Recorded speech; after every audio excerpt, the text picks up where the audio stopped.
Okay, hello everyone, welcome to tonight's episode.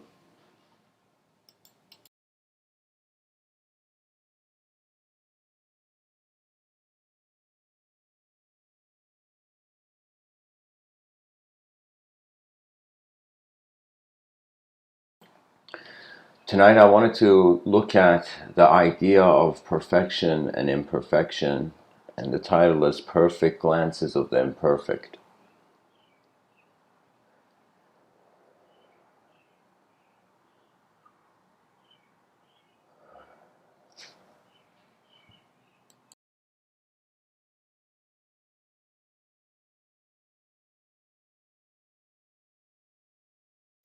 When we look at the lives of human beings, we see that there is motivation, that we are creatures, objective creatures that process ourselves subjectively.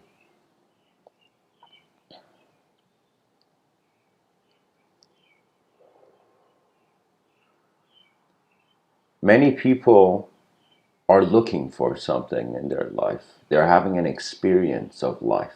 People are on the roller coaster of life. And so this idea of is it perfect, is it imperfect, are we seeking perfection?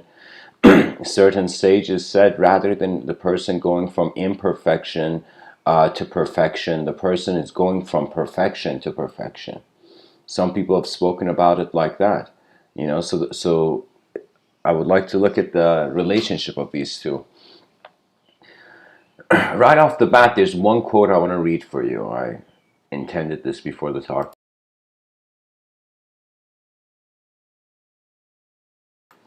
It's by a very profound and incredible philosopher and writer named Leo Tolstoy, this Russian philosopher.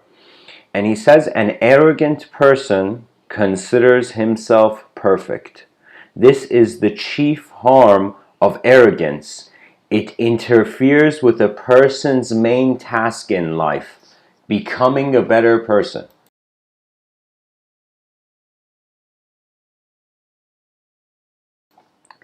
Now, this quote is like the reverse of the title I've said, in the sense that you can think imperfect glances of the perfect, you know?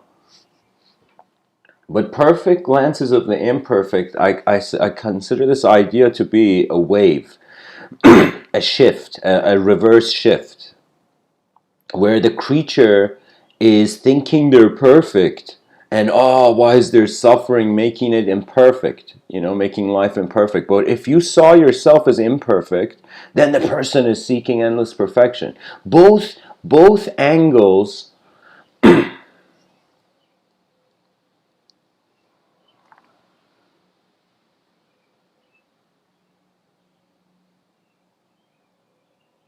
can be seen. You can see a perfect system becoming imperfect. You can see an imperfect system becoming perfect.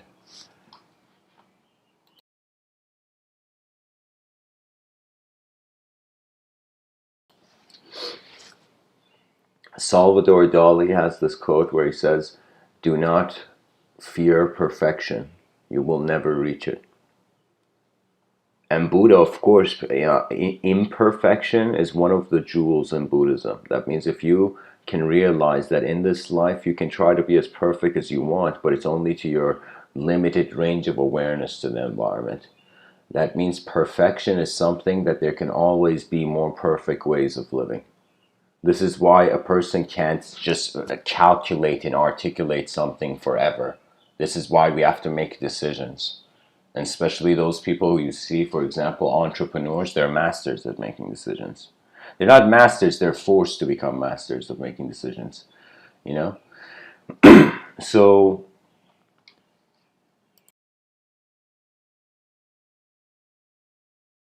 we can say if there is no perfection, if there is no ultimate perfection, even though from a mystical standpoint, not mystical, but from a religious standpoint, heaven is perfection. God's will, for example, to those who or monotheistic is perfection to them. Do you know? And for me, it's interesting because perfection and imperfection, they are states of attention. They are ways a phenomena is considered. You know, there's been times I've said something and it felt to me from the speaker's side perfect. Then I listened to myself and I'm like, oh my God, I totally forgot to mention an image in my inner realm. Like it was as if I saw something, but I didn't give the word, I didn't vocalize it, part of the image. So I'm saying that perfection and imperfection, it's very, it's relative to what is there to be even valued.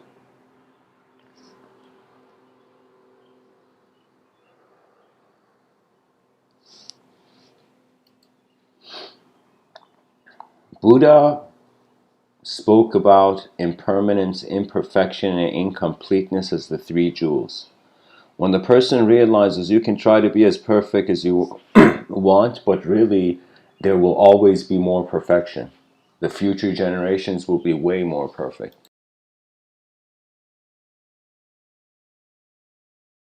That means, this is the hilarious thing, if there was a time machine and your ancestor traveled to now, they would look at human beings and they would see a level of perfection they could not see back then. And if somebody comes from the future to the past, they will see a level of imperfection that they have never seen.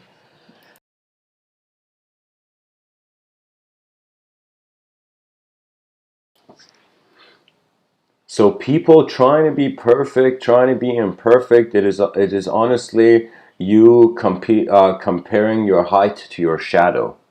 It's trying to see, like, who's taller, you or your shadow.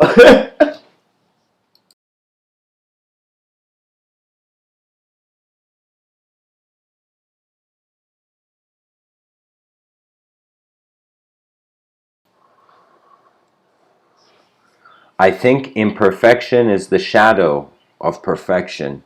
And they are simultaneous, they're codependent ideas, but they are not per se the same. That means there has been imperfect moments in my life where the imperfection wasn't because of a rational decision. It was like I made the rational decision in the situation. It felt imperfect because it felt like I wasn't sensitive to the life that was there. This world doesn't need human beings to process everything correctly, like robots, but it needs human beings to be able to notice that life is here. There's a life sensitivity of an unknown variable. That means when I was younger, I was arrogant enough to feel that I knew people when I would see them.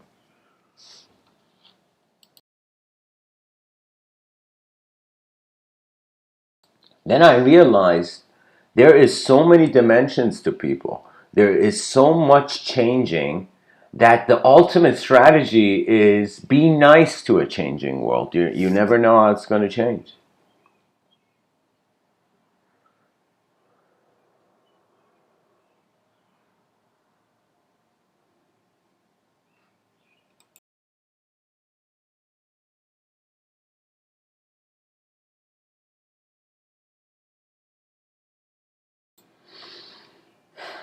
I want to read for you, I mean, it's a bit early in the talk,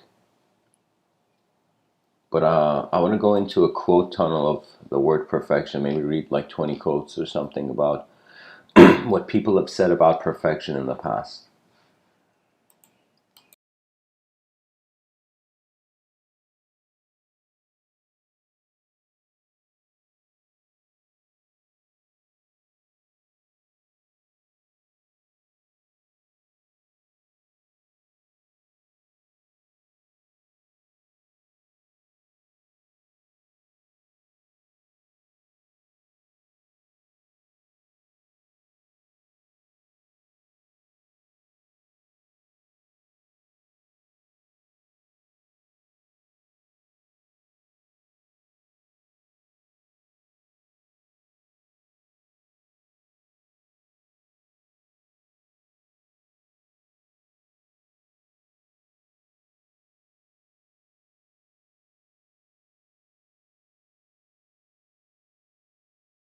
All right, guys, so into the quote tunnel we go. Winston Churchill. To improve is to change. To be perfect is to change often.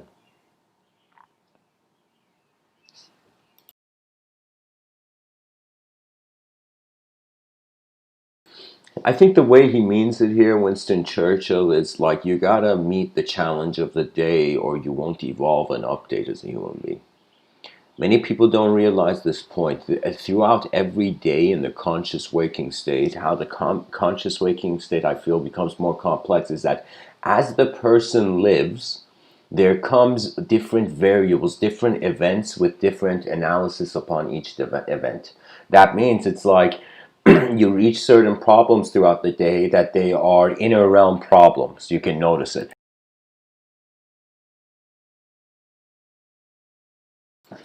You know, a lot of physical violence is inner realm issue.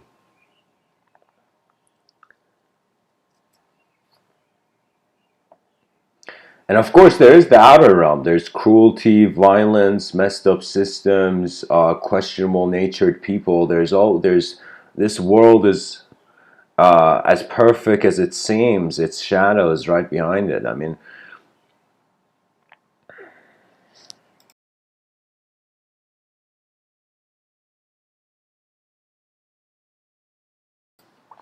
George Baton says a good plan violently executed now is better than a perfect plan executed next week. I wouldn't be too sure about that. George Eliot says the important work of moving the world forward does not wait to be done by perfect men.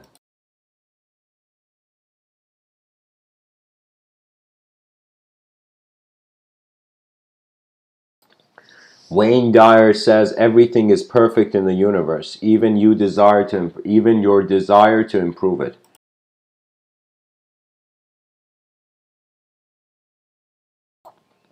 Jesus Christ, if you want to be perfect, go, sell your positions and give to the poor, and you will have treasure in heaven.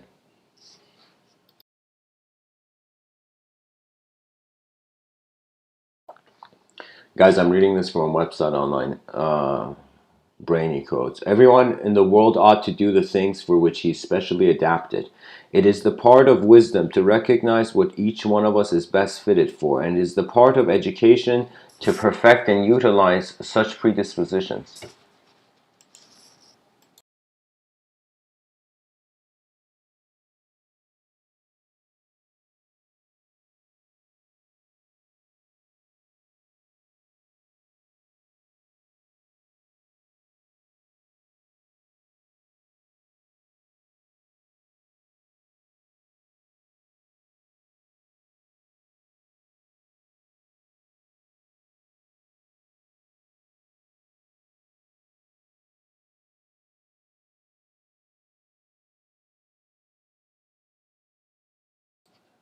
Sorry, guys, I didn't read the full quote. And it is the part of education to perfect and utilize such predispositions because education can direct innate nature but can never transform her. Okay, can never transform her. I mean, how can you aid someone without realigning them? John Henry Newman, to live is to change.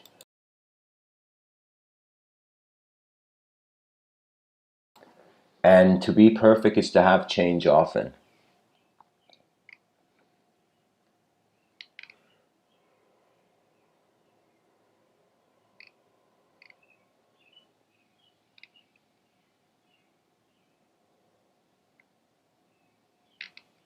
You see, guys, it's fascinating. It's fascinating the human condition being designed in a way when we wake up, we are a creature, and this creature is comparing itself to a better model of the blueprints of itself it has been exposed to.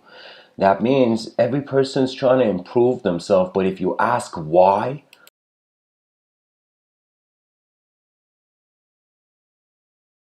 you see, it is to not be imperfect, but I think imperfection, the best, not the best, but a way I think is a healthy definition is like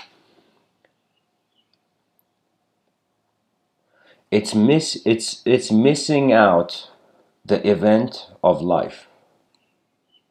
I would say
So my attention has come to the chat section.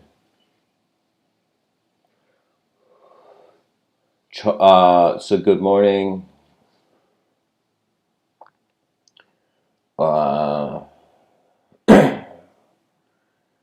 Charles says perfection is the eternal lure to creativity. I mean, yes, there's a huge novelty component to us feeling like something has changed from imperfect to perfect. Some new event has to take place. You can say if you don't do something new throughout the day, you feel it's like the same value. You can say imperfection can be not updating in a system where everything's updating, you know?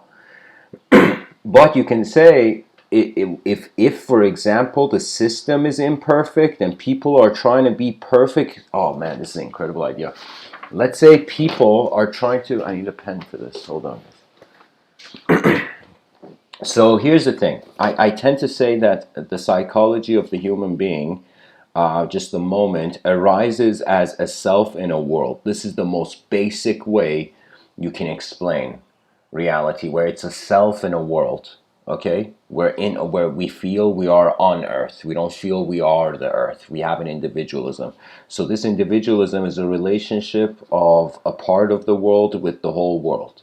Okay, now if we want to think of the idea of the self and the world and the idea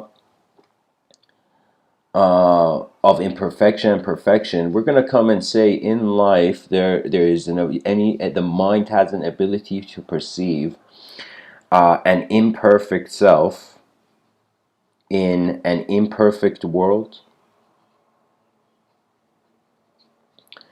The mind has an ability, the attention of the person has an ability to arise as a perfect self in a let's say perfect world, as if one is the imperfect self in the imperfect world. That's like pretty much the idea of hell. The perfect self in the perfect world, that's the idea of heaven. And then we say the imperfect self in a perfect world is the idea of humanity, the secular idea of humanity. And we can say the perfect self in an imperfect world is the mystical idea. That's pretty much what the yogis are saying. The world's an illusion, buddy. Get out of it. You know, that's what the yogis say. So that's perfect, guys. Here, I love this model. It works.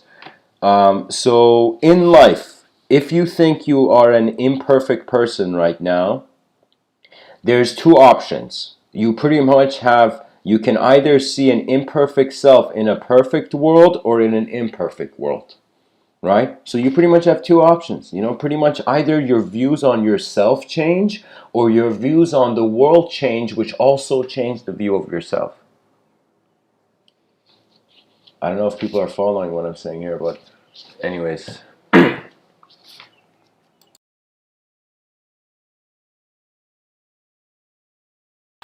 I'm just trying to suggest that we are a relationship. Like, that's what a creature is. It's a relationship. It's a relationship of matter and space, and a specific part of the matter in the space with the overall matter in the space. So you can say like the like metaphysics is when we're wondering about intelligence through space, and physics is us wondering about intelligence through matter, through the lens of matter. Because for me, that was the interesting thing about philosophy. I was like, I came and said, like, let me tell you something interesting, guys. You go to a religious community, they feel there's an ideological restriction. You can't step out of the philosophical framework of the revelation. You go to a secular idea, you cannot go into the abstract. That means the secular mind entertains art, but is not linear to it. Do you see? That means there's a reason artists aren't working at NASA. You know, there's engineers there. So I'm telling you, in one mentality, the beyond, like, check this out. It's all ideological systems with their own spheres. And if you are realize you are free before the ideology, you can step out of the ideological sphere. And you know how you can notice ideology and idealism when there is restriction without reason. Or I wouldn't say restriction without reason. I would say when there is restriction without the consideration of future potential. Do you know, for me, it felt like the concept of the spirit, the concept of the soul, the concept of the Atman, the concept of this unknown viewer through the eyes of man, it was shunned by religion and by the secular society. I'm not joking. You go to a religious person, you ask them about the soul, they're like, buddy, it's the secret of God. Nobody knows. Don't talk about it. It's blasphemy. You go to the secular idea, secular society, you know, more of a scientific context, and you're like, hey guys, could there be something as a soul? And they'll be like, get out of here, man. You like take the woo-woo somewhere else. And you see that they have denied. We are living in a civilization that has blocked its own window. We have put like a giant block of wood over a window, and we're like, why doesn't this room have windows? Why is it only what we see? You know? So that's the crucial point I want to say. And the reason is because both religion and science, of course, these are lenses. These are science. Science is more of a method. Religion is more like an absolute revelation. But I'm telling you, what I'm trying to say is societies have emerged around views. Like, people don't just live on land, they live in viewpoints of the world. Okay? Every person, when you see your neighbor, you can say, all right, you can see the house of your neighbor, that's the outer realm of your neighbor, but you cannot see behind the eyes of your neighbor. You cannot see behind the eyes of the people walking in the street. You can see where their eyes are looking at and get a sense of what their attention is on. But you cannot know how their attention is standing behind their eyes. Nobody can know. And if you know, you're not knowing it as a person. So technically, it still holds true. Nobody knows. It's not a person that knows, even if there is a knowing of it.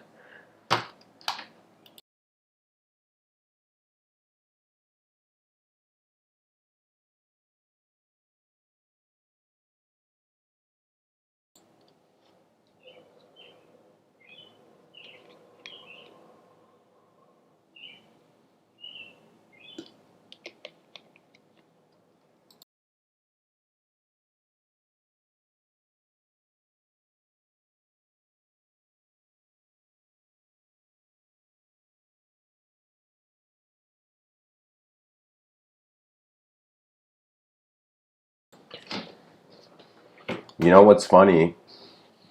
When you look at the word imperfect, if you put a space between the M and the P, you see I'm perfect. The word imperfect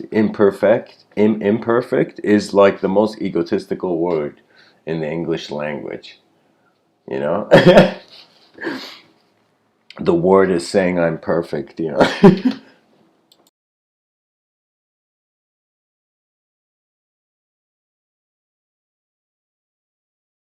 Guys, I would say the word imperfect is the rarest word in the English language, because its definition is the opposite of how it's spelled.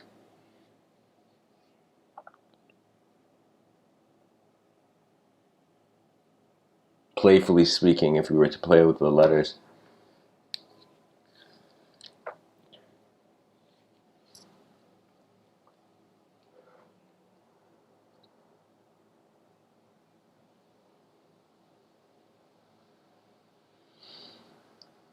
If it's an imperfect system, what is the approach?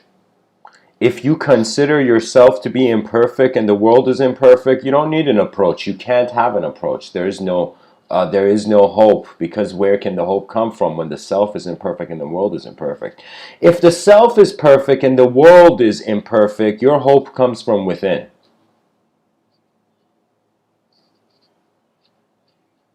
If the world is perfect and you feel you're imperfect, you're waiting for a savior. You're like, the world's more perfect than me. It's like, the world has to come and pull me out of my chair. I can't get off my chair. That's the issue of any human being on this planet choosing weakness over strength. It's a choice. I am telling you guys, it's a choice. Did you know? Did you know your weakness is a choice? Because there's an opportunity cost. It's literally like the same time the guy is selling oranges, he could be selling apples. The same time the person is feeling sad, the person can feel happy. The same time the person has... Think of it this way. Your intelligence was sophisticated enough to see, to look down on yourself. That means your mind could fathom a lesser efficient version of you. Now, who says the same mind can't fathom a better version of you? It has the ability to identify with chaos. You think your intelligence doesn't have the ability to identify with order? Sometimes the only people who really become ordered are those who've seen the chaos first. There's different kinds of willed human beings. There are human beings who in their youth, chaos, suffering and complexity of harsh situations in life find them earlier. Those people who chaos has found them earlier, the younger you are that you suddenly, your eyes open to the chaotic nature of reality.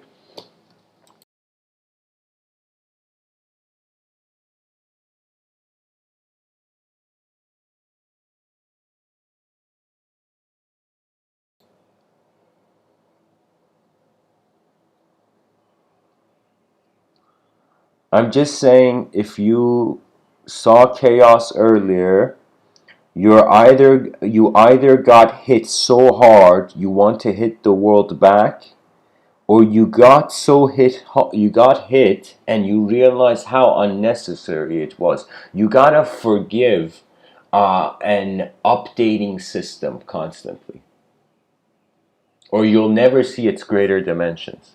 It's like you know how many friendships on this planet have been destroyed due to the person being more important than the whole moment. Anytime I consider myself more important than the whole moment, do you know what happens?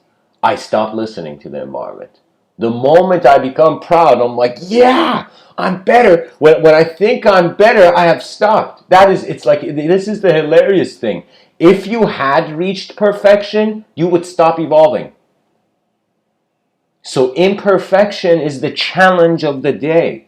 I feel honestly, this caveman mentality of the caveman stepping out of its cave and then coming back into the cave at night, it's honestly,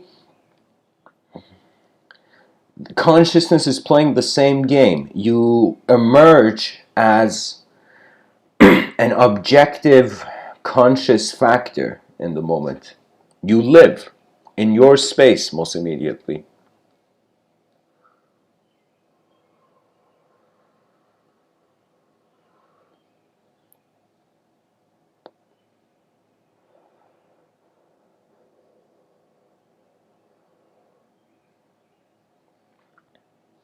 Let me tell you guys, there's a comment I saw.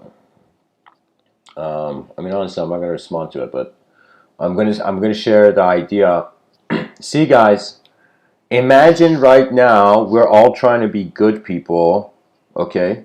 We're trying to be perfect people, the perfect citizen, like this whole wave of political correctness in regards to the freedom comedians have on stage that's going on in the West. That's because we're trying to be perfect people in an imperfect world, you know? And because we're trying to be perfect people, not only is there a huge competitive angle to perfection constantly being updated, that means the person thinks they buy a jacket. It's like this. It's like you buy a jacket and you're like, yo, man, I bought the newest jacket. Then you're like, wait a minute, another jacket came out? And then it's like the moment you buy something, something new is emerging. Do you see what I mean? So the concept of perfection when it comes, for example, to consumerism is your own taste. There was a time, I remember I walked past like this was like years ago when I was in the UK, where I felt really I had the wallet of a hermit. My point is, hermits didn't have wallets back in the So I remember there was a situation where I walked past something and I was like, this is fascinating. And I wanted to, literally the same way the person consumes food, if you saw like, I don't know, cherries and you would go eat a cherry, like the same way I suddenly saw this product, something that I felt like it could really update my life, and then I wanted it, but then I realized I didn't have, like, money, I see it as energy. It's like I didn't have the strength for it then, you know. So what I did instead was I went, and I remember I went, there was this kind of like expo or something, and I bought a book instead, you know. It was strange. It was something where first I desired the object because I wanted to feel something. Then it was like I desired something that it wasn't per se for feeling. You see, there's a level of life which is emotional and momentary. How do I feel in the moment? What do I want? What do I like? What do I like? There's that component, and then there's a component of life like, wait a minute, I'm part of this unknown game.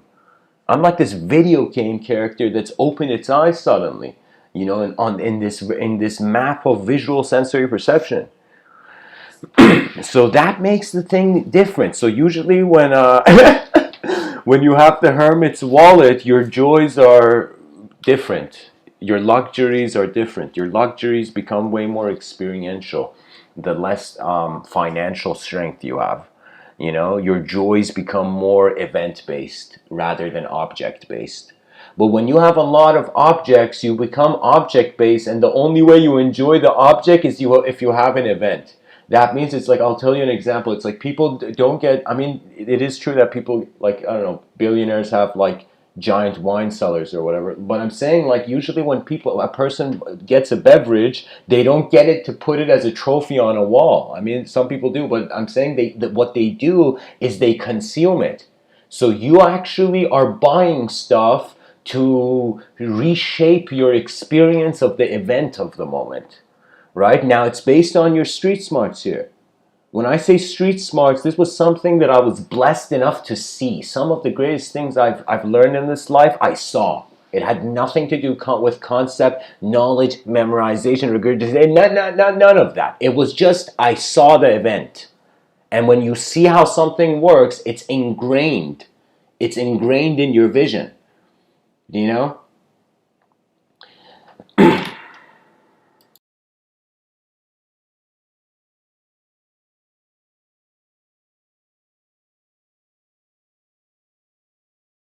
Okay, guys. Charles says an interesting comment in the chat section, and like I'm going to share something about it. He says one can be too good and one can be too good and do too well.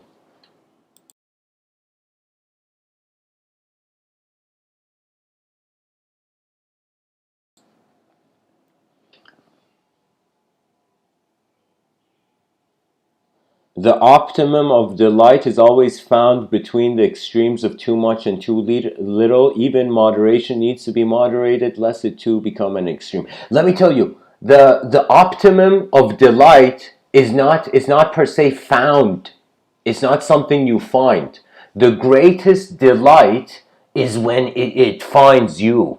When it feels, I don't want to per se use the word in the same context as revelation, but I would say it's something that when the known takes steps into the unknown, or when the unknown takes steps towards the known. When the unknown takes steps towards the known, that is a divine bliss. Why? Because some part of your psyche feels that you deserve something that had no logical reason for happening. That's the power. That's the delight of when the unknown moves towards you. Kabir, this mystic, says, many know that the drop merges into the ocean. Few know that the ocean merges into the drop. What does he mean? That means as the individual conscious entity is taking a step towards the emergence of the collective humanity, the collective humanity, poetically, or I would say the collective being, is taking steps towards the individual.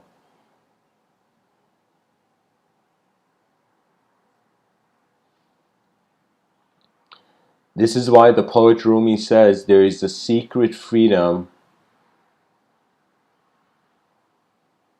There's a secret freedom in a crevice you can barely see.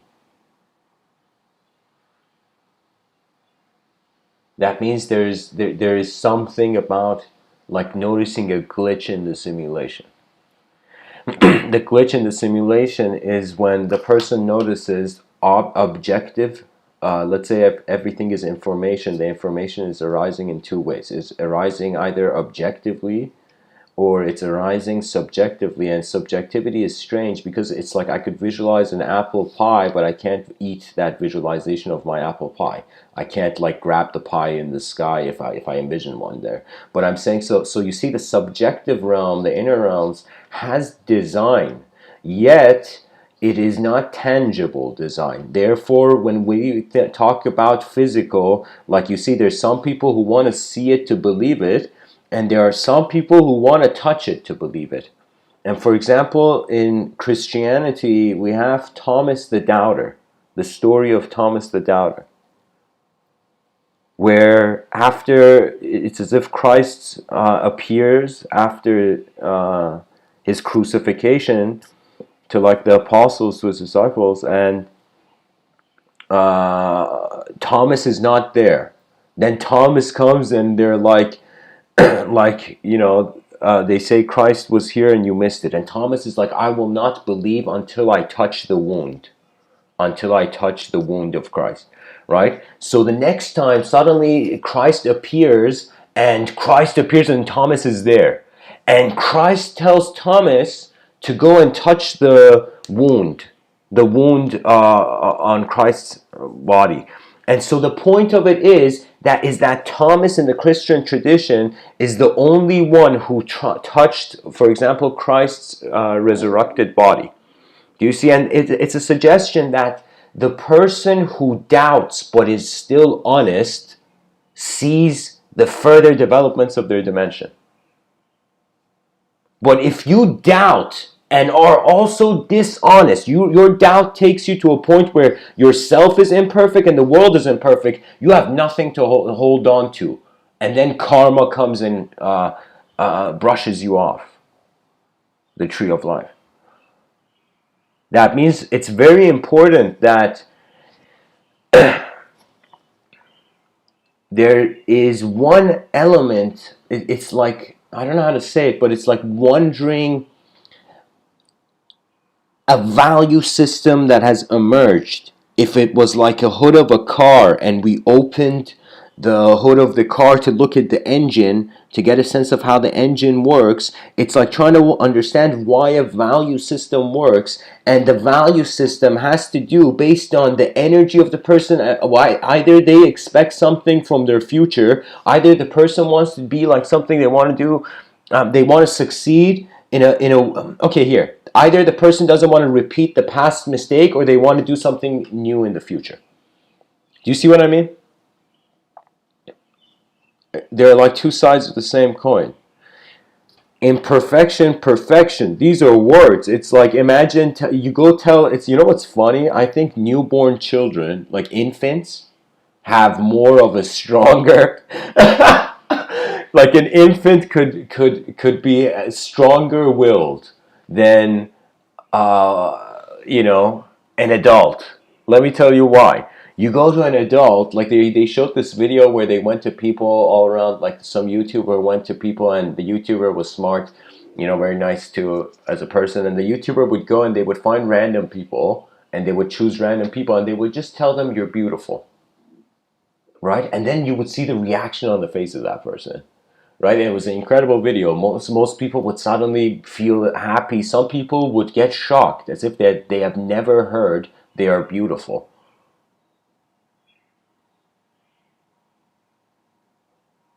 And in a culture where language is descending, of course, it's like the nature of its complements descend too.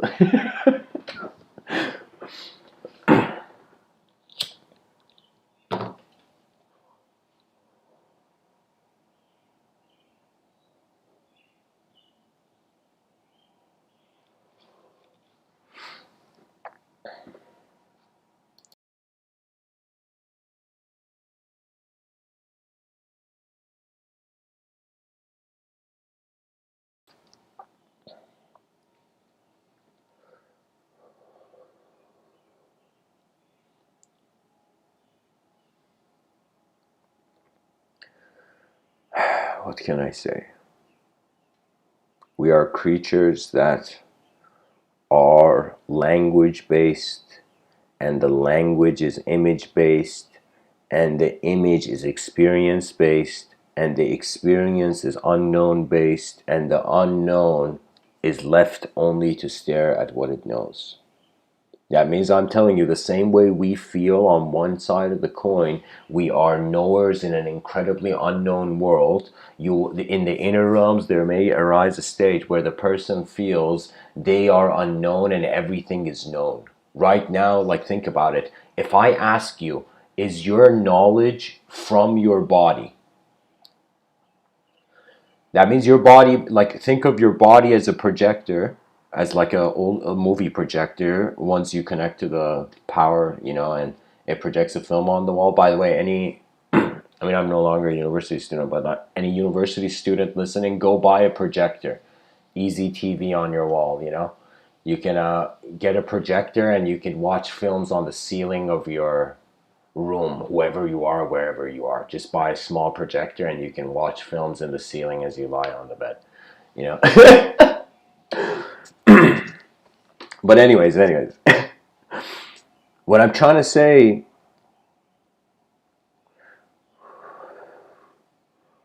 is that when you are no longer a creature of dualism, what is perfection? What is an imperfection? I know every day, I mean, I feel what there is no perfection or imperfection. There is complete and incomplete attempts. There we go. That's a really jolly way of saying it. Complete attempts and incomplete attempts. What does that mean? That means when you do an activity, like right now I'm giving a talk, right? So the viewers have a view of what I'm saying, and I have a view on what I'm doing. Now, when I'm doing this, I'm not necessarily considering myself as a certain doer. That means I'm comfortable watching my life without it being named or in language. I don't know how many people are comfortable like that, you know? But there is a completeness. What does that mean? That means for me, you might not believe it. The only thing I feel I'm doing in this talk is effort.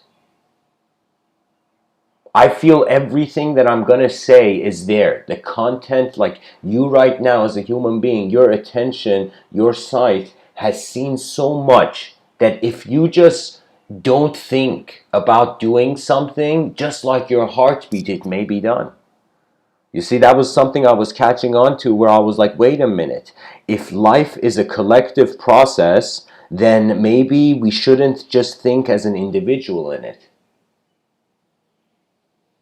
Which really inspired me to kind of open up the question for the future generations of philosophers that will be on this earth of what does it mean to be an individual? What is it, this question of what does it mean to be an individual and what does it mean to be a collective, it has to be asked in this self and world model I was telling you earlier, where it's an imperfect self. We got to wonder about individuality and collectivity. I'm going to tell you the various dimensions we're going to wonder about it, like future philosophers should wonder about it. So we're wondering about, all right, some people on this planet, they're going to feel imperfect. Their sense of self is going to feel imperfect, and their sense of world is going to feel perfect.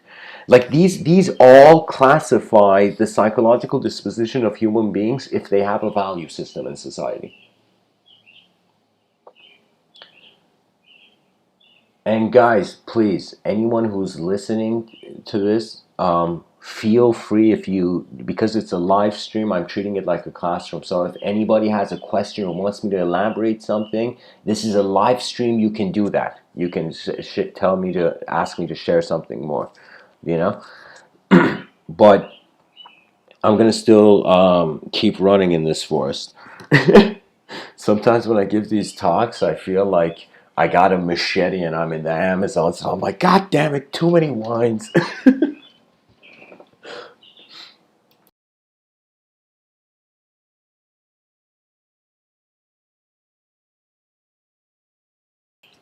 All right, guys. Actually, I need a quick intermission. I'll be right back.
So guys, I'm glad somebody finally noticed. Yeah, those are giant legs in the background. You know, you see her. You see this girl looking at that giant machine. She's so calm. She's so calm, as if it's not an issue, as if that giant thing has been there for so many days that what can you do after a while? Like if aliens just came on Earth and we tried to kick them out, but they endlessly kept coming back to Earth, we would have no choice but to live with them. Do you see what I mean? So the way this world is just like how the person sees the weather changes, the land changes, also people and relationships and all psychology changes. So I would say this was a perfect image actually, because you see it's like it's an imperfect world, but she realizes the perfection is in her eyes. That means really there's times where you see pride is not something that's bad. Pride that is not pushing is good, but pride that pushes or enforces is not. What I mean by that is like you can just be proud of how far you've come as a creature. There's some days that regardless if anything happens or not, I'm just like, whoa, I've made it this far. This is the checkpoint so far.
You see, people are really, if you saw money as energy, they're putting this energy on either advancing their self or advancing their world. If we advance the self too much, it's not going to notice the world. If we advance the world too much, we're going to ignore the self. So there has to be, of course, a balance. I keep talking about an advanced civilization, but for its practical application to actually happen, it means that there's unknown expectations. It's like starting your business. You first start with a certain business model and you go into the market, but then you see what's happening in the market. You're seeing what your competitors are doing. You're seeing what others are doing. You're seeing what algorithms are being used as weapons in the market. So the moment you notice that, then your business model readjusts to actually the market. So people who go to school for business, it makes sense. Sure, there's an incredible amount of like you're well equipped when you go, but the market is the market. It's like dressing for the weather, you know. So you see, it's like you look at the weather, then you choose what clothing you wear. So technically, you go outside of your house before you actually step out of your house completely. Just to see what the weather is like, and and even check the forecast and then head out. You see?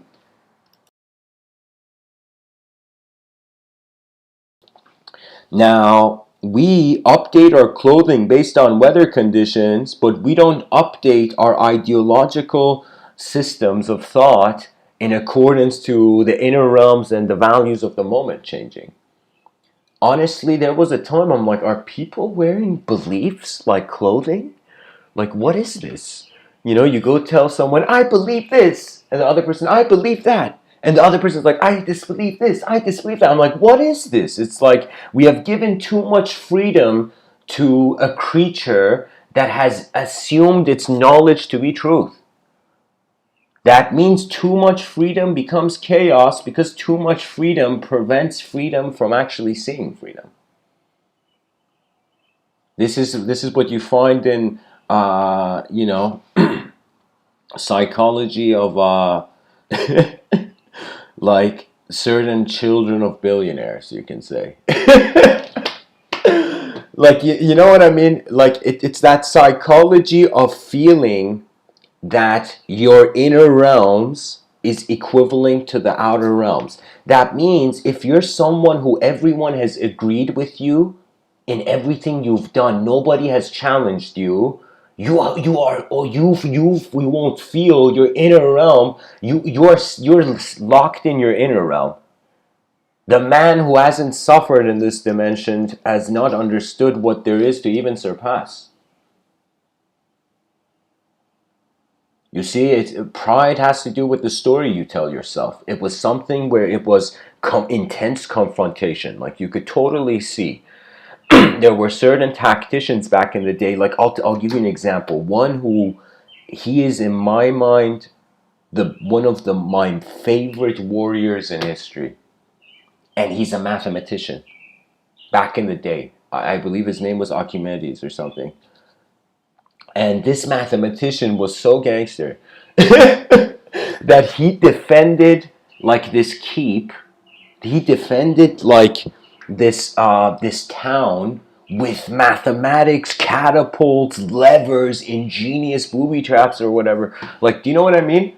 Like, this person used the mind as the ultimate weapon.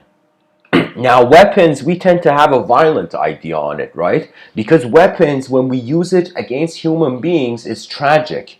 But if you use the weapon as an axe, like let's say you use the sword as an axe, you couldn't find an axe and you use the sword to cut a tree. Would you say like it's wrong to, have a sword? You see, it's the nature of what you do with what you have. And that's where the free will comes into place. And for everybody, I would say, stay humble and let your free will emerge from the zero value. Then you will notice the singular. You see, there are some people who they notice their ego and they are like, I have found the fallacy. I must get rid of the illusion. And there are some people who see their ego and they smile. They see just like how the sun shined that day. Ideology arouses them that day.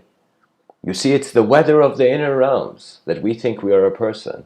But it's majestic, it's magnificent, because it's as if my whole life I have been taking care of a biological system, which the governing factor of it is not an object. That my name is not matter. It is attention to matter. You see that our minds are made of attention, and our bodies, it depends on what you see. You see, there are some yogis who their body they literally couldn't see. They say the world to them was their body. Their whole manifest moment was their body. How could it not be? But it was the body of their awareness. And the awareness is magnificent in the sense that it's like a candle. Literally, we are like, imagine a candle, but instead, the center of the candle flame, it's eyes. So the light beams are your eyes, are your sight. You're like a candle that wherever you go, you illuminate the moment objectively through a certain subjective upbringing. You see what I mean? We are creatures of language, but prior to that language, there is an attention that's just being there. Masterfully, the silence.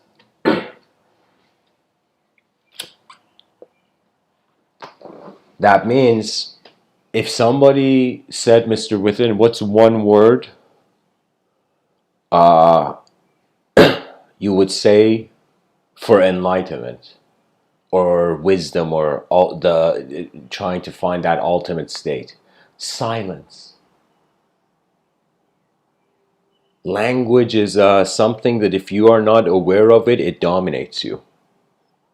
It's not just people that dominate people. It's not just forces of nature or natural disasters that dominate people. Language also dominates a person. But you know what? How it dominates them? It dominates them from their own ability, from their own potential. That means you might be the best pianist or violinist or flutist or you might be the sorry guys, I don't know why that was so funny.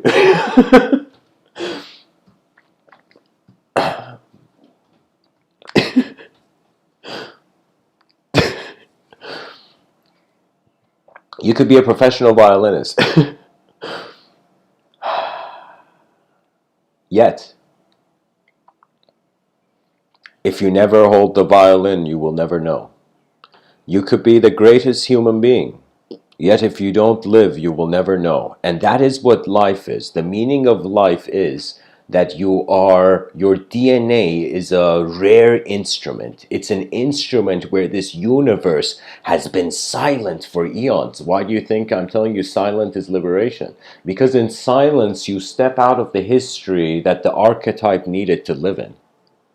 And so when you realize history was his story, and when you realize stories were like language, spark like fire, what does that mean? That means the same way we discovered fire. Oh my God. Look at this light. We were like, wait a minute, we can connect symbols to objects and endlessly till the end of time look at that object and call it a cup, call it a this, call it a that.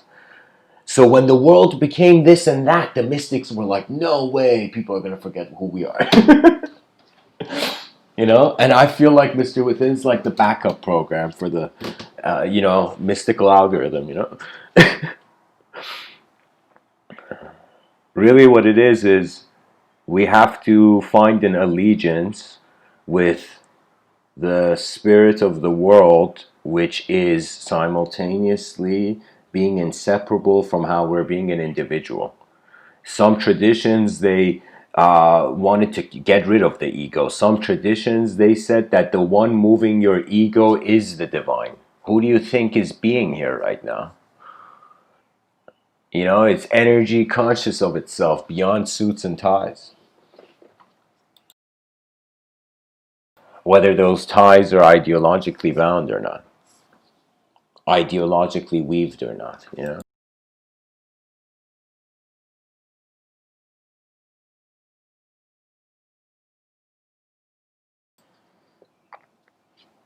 Because the light is in your eyes. The light has always been in your eyes. You can't see existence otherwise. What was wisdom? Something that if a philosophy teacher doesn't know this, I don't know how they're teaching philosophy. Because a teacher should prepare for even the most chaotic students as well. Guys, I'll tell you this hilarious teacher story. This is something like my father told me about, like a story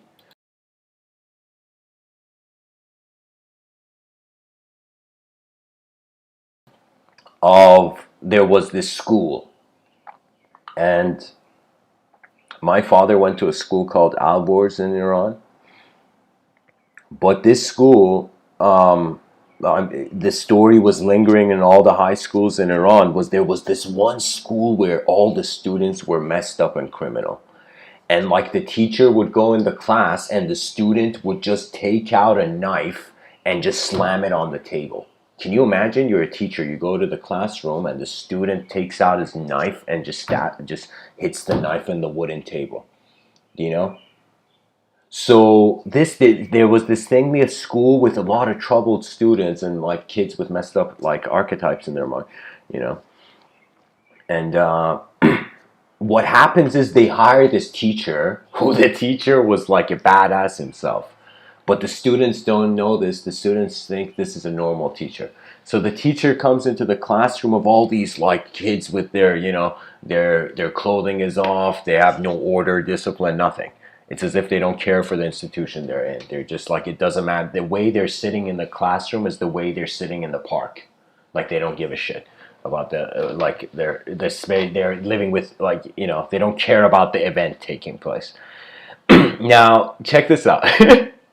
So this teacher goes into the classroom, and it's a mathematics teacher, mathematics course. And the teacher goes to the classroom, and the students, some of them already have their knife, some of them have like a chain they're spinning around their finger, and one student puts a knife, like they all the desks are like carved with knives or whatever, you know, and there's a knife there and everything, so it's like messed up, right? This teacher is super calm. And all these kids who never listen to the teacher or whatever, they're just in the classroom. This teacher is super calm. These are like high school kids, of course. Keep that in mind. The teacher goes to the classroom, and he sees this, and he sees the kids looking at him like the kids are in the street and the teacher's walked in a bad neighborhood. The kids are looking at him like that, you know. And so the teacher comes to the classroom, and I think the teacher was a military guy or some heavy badass himself or something, you know, some heavyweight himself. But the teacher comes and he's like, "All right, kids, today we're gonna learn about the circle." And he draws a circle, and they had these blackboards back then, which were from their ropes, like they were ropes from the ceiling connecting to the blackboard. So the blackboard was like just a board hovering in the air. Okay? Keep this in mind, it's important for the story. So what happens is the guy's like, "All right, kids, I'm going to teach you about the circle today." He draws a circle, he says, "This is the circle." He looks at all the students and he says, "This is the center." And he punches the black hole at the blackboard, and he breaks the blackboard like a martial artist. And all the students put their knives in their pocket. Do you know? So there are teachers like that as well. Don't think the teacher is like, "Oh, student, you know, were you hurt in the teaching?" There's teachers who are like, if you can't survive, you're not meant for this classroom. Get out. You know? You see, there's different levels to things.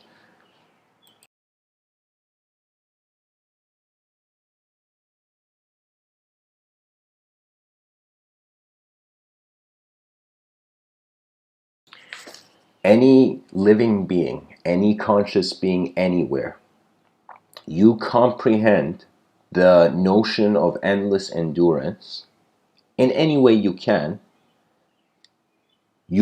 never be lost in a simulation of any kind. Because the simulation expects you to stop before you see beyond it. There is an energy in all human beings where when they see something important, it doesn't matter if they're on the curb, they lift. You lift. The inner realms can lift you. Ooh, I can tell you so many times. It was literally, this was before where I hadn't come to terms with my inner realm, so it was a bit chaotic then, but there was a time where my mind went towards dissension. Inner dissension. What does that mean? That means just like how you see people throughout the day, you are also seeing yourself, but it's in your subconscious. You don't notice it because you have a first person view, but you're actually seeing yourself as well. Now, what does that mean? That means we are observing ourselves, and we still think we're just ourselves.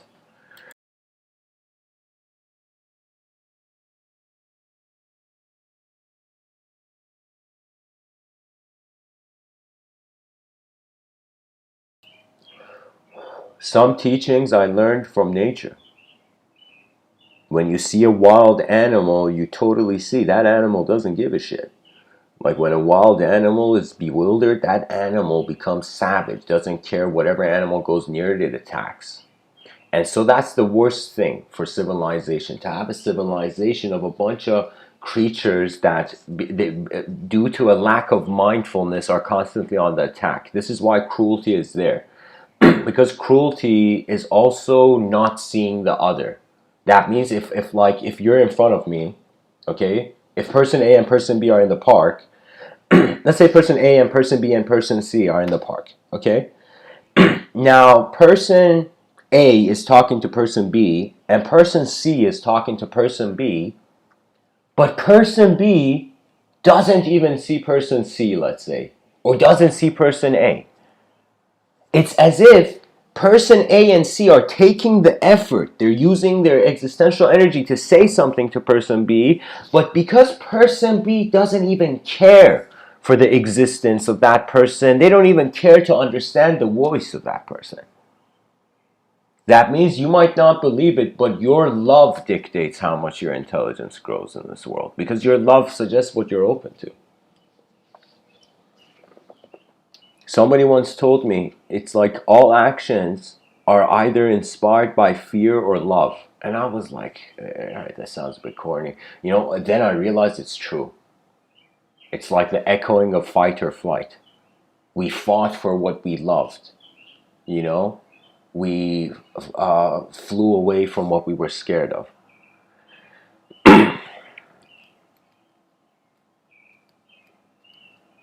And I honestly feel the human being has a relationship with the natural world that's lost like a technology, like a hidden technology.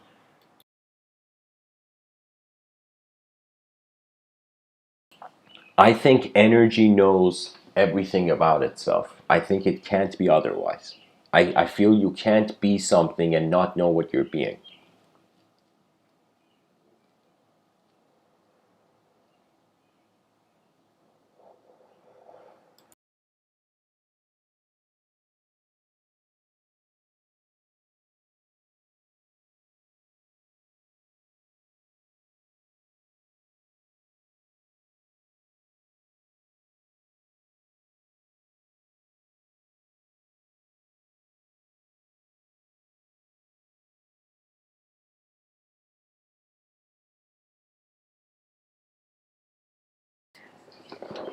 When you see knowledge as design, a level of experiential knowing opens up to the person that is no longer based on the idea a person has. You know, I can tell you right now, you having the perfect idea or the imperfect idea, it doesn't make a difference. You know why? Because we experience deep sleep. What does that mean? That means we exist in a state where we don't even need to have psychology. There is no psychology. It's like a gap from whether if you dream or not. Let's say you don't dream. You sleep and you wake up. It was like a gap. You're like, what happened? Like, what is this?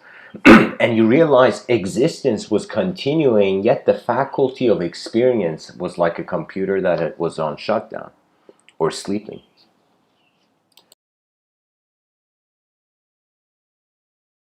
That's why I'm saying that we are more than thought and language, because in deep sleep we continue, we are not conscious of it. So that means if you see it to believe it, there's no point, because that's like the smaller layer in the onion, you know, and then there's bigger layers of the onion that see way more. So I will tell you, the healthiest view is to actually, I would say, let's see, out of this perfect imperfect model, you don't want to see a perfect self and a perfect world, because that means you have no reason to move. That's the issue with oneness. Those people who go towards a Taoistic oneness, like, it's important. It's definitely important when Shira, one of Maharshi, says your own self-realization is the greatest service you can render on the world. I'm not taking anything away from that, but I'm saying when you think about it as a social creature, though, for us to feel we're perfect now and we're perfect selves, that means we don't need to update. So that model doesn't work in modern times. Now, if we think we're imperfect selves in imperfect worlds, we won't have a reason to even exist. So that's emptiness. So that doesn't work either, you know? And then we have the model of the imperfect self and the perfect world, and that's really currently, that's how human beings are happening right now. And then there's the idea of the perfect self and the perfect world. So I feel we should never feel self is imperfect and world is imperfect. That's an extreme. We should never feel the self is perfect and the world is perfect. That's an extreme. We should realize we're oscillating between feeling the self is causing the world to happen and the world is causing the self to happen. And that's where the discrimination of being a mental being compared to just a purely objective being comes.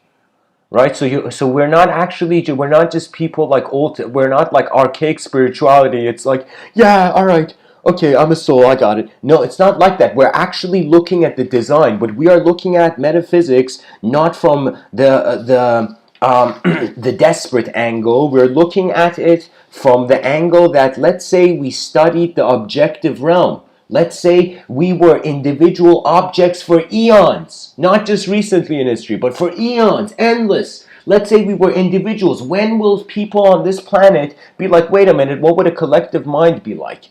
Do you see? So I can totally see that history is an oscillation from between Earth is an oscillation between heaven and hell.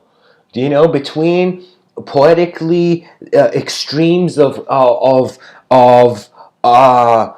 infinity and the void.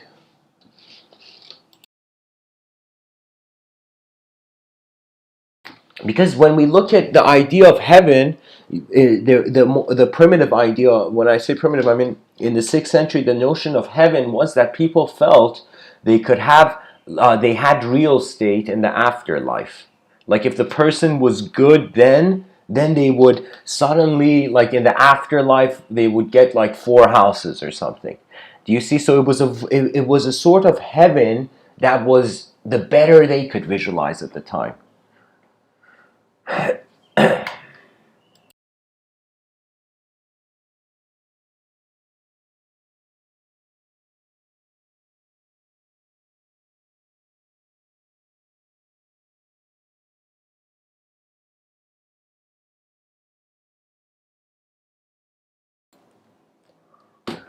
There's a story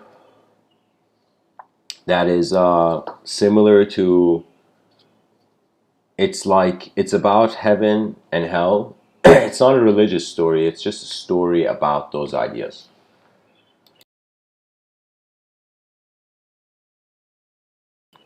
Back in the day, these two, you can say, snake oil merchants, they realized people believed in the idea that there was real estate in the afterlife. So these merchants were like, why don't we sell real estate in the afterlife?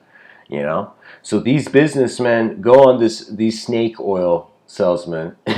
They start selling real estate and they're like, people of the town, if you want, buy your property in heaven now. Discount, like the discount even makes you forget about the ethics of it, right? And so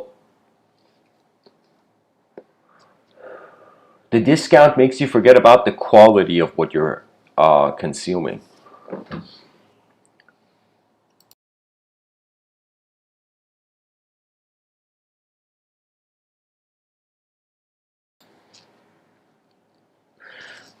One guy comes and sees the charade. He comes and sees, and people have lined up. People are like, "Yeah, man, get me." The rich people come. Sometimes the rich are the easiest to be deceived. And what happens is, like all the rich people are lined up and they're like, yeah, man, I want a penthouse in heaven, I want this in heaven, and get me this pool in heaven, and I'll pay extra for this. And these snake oil salesmen are making a killing, and they're just signing paper, and they're like, here, man, here's your real estate. It looks like a certificate here. Here's your property in heaven. They're pretty much giving the guy paper and ink, and they're getting money. Right? So some smart guy comes and sees this, and instead of first going to the people, he goes to the merchants, and he's like, this is a load of crap. Why are you guys doing this? What's this point of the scam? You know? And the guy's like, hey man, what scam? It's like, even they say there's real estate in the afterlife. We're just real estate salesmen. We're not going to tell you our secret of how we have this real estate, And the guy's like, look at these pieces of shit. The guy's like, look at these snake oil salesmen, and so the guy sees that he tells them, stop doing this, you guys are you're making a mistake. It's like you're scamming. And so anyways, they don't stop. So then the guy thinks, and he thinks, and he goes to the people. He's like, let me go to the people. Maybe the sheep are gonna suddenly become lions. And he goes to the sheep and he's like, hey sheep, stop buying this guy. It's like, how do you know? How do you know this guy? It has real estate for you in heaven. Do you know? How do you know you have a property in heaven? He's like, buddy, I'm so rich, it doesn't matter. Why not? Let me just see. If it's true, I win. If it's not, ha ha ha. It's like, not, I lose nothing. You know, and so the guy sees, oh no, the sheep are convinced. You know, the sheep think they're lions before they're actually lions. You know? So the guy sits and thinks, he's like, what the fuck, what do I do? You know, this is wrong. You know, like a sense of human justice is there, you know? And at some point he thinks it's none of my business, but he's like, what if my grandchildren suddenly are scammed by these people, you know? So the person suddenly gets this feeling and he goes, he's like, okay, there has to be a different approach. He goes to the, what do you call it, the snake oil salesman. He's like, what other properties do you have? And he thinks, he's like, if they're selling heaven, what if they're selling hell? He thinks about that. And he goes to the merchant and he's like, as a normal person, he's like, sorry guys, I doubted you. You guys are legit. You know, I respect your business. You know, he's suddenly becoming friends with them. And he's like, so out of curiosity, I want to purchase property. And they're like, yeah, you see, you understood too. You know, and the two snake oil salesmen look at him and go, look at this dumbass. You know. You know, and the guy's like, yeah, I'm looking to buy property in the afterlife, you know.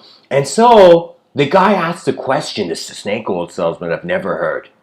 And then the guy's like, the guy tells them, the person who's gone to the snake oil salesman, he tells them, the people selling real estate, he says, do you guys have hell? Are you guys selling real estate in hell?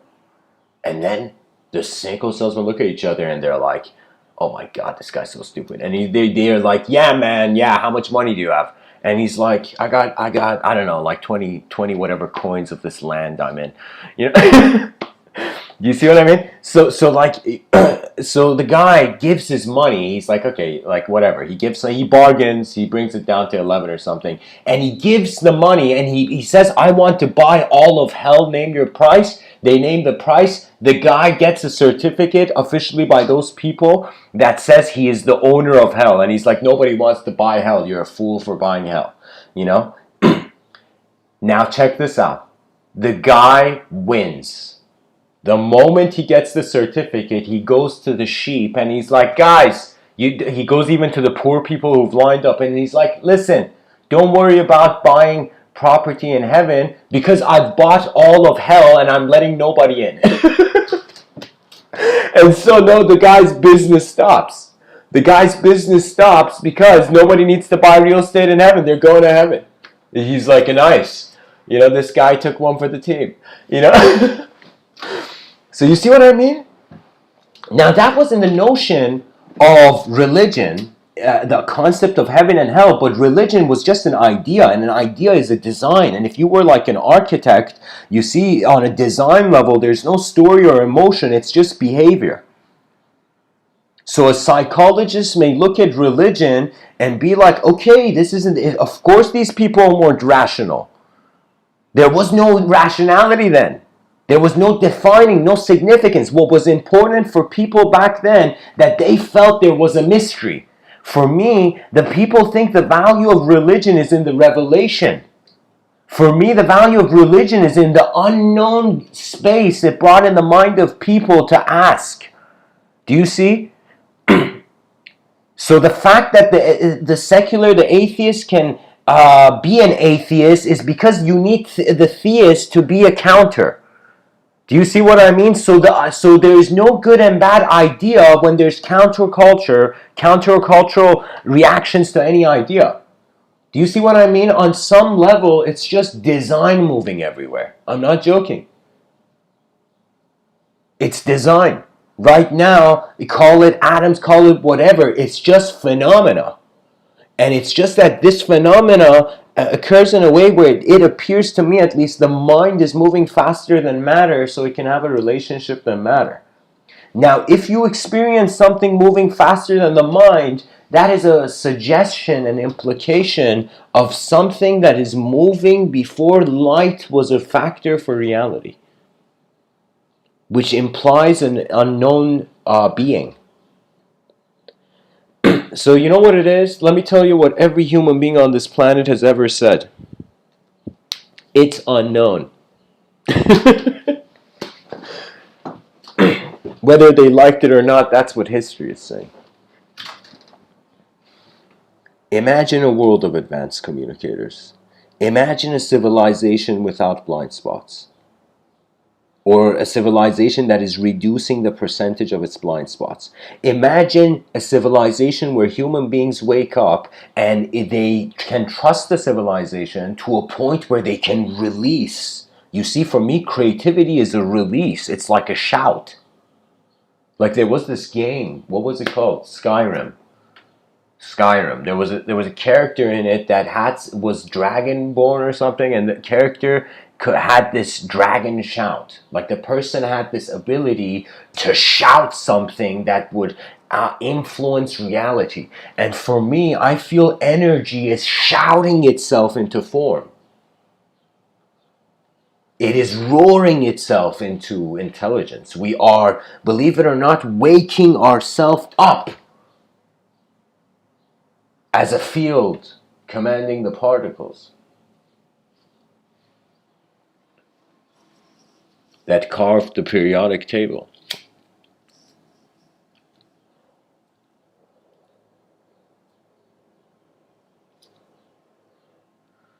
Vision, that is the secret. That there is something that whatever movement you do, it is there. It is the presence of mind. There's a story of Bodhidharma, the fifth patriarch of Buddhism. Pretty much he's the guy who took Buddhism to Japan. And he's such a badass. He's one of those people like Diogenes who scolds an emperor. Like sages, guys, it's hilarious. Like authentic sages back in the day, they would scold emperors. And the emperor wouldn't know how to react. Like, what the fuck? Like, what do I say? Like, philosophically, the depth of this idea could be true. So what happens is Bodhidharma, the emperor, he goes to see the emperor of Japan, and he's a very intense figure. Like I would say, close to Bodhidharma, we have Diogenes in the ancient Greek tradition, in the ancient Persian tradition. We have Shams, Tabrizi, and Attar. These were chaotic Sufis. Sufis that the reason they were chaotic because their inner realm was eternal. Because they actually felt they were eternal beings, but they weren't thinking. They were living a reality of it behind their eyes. So their fear of the outer realms was little, so their energy would be intense. The less fear you have, the more energy you can wield. The more fear you have, the less movement you'll notice. Like what happens when a person gets scared, paralysis or something, right?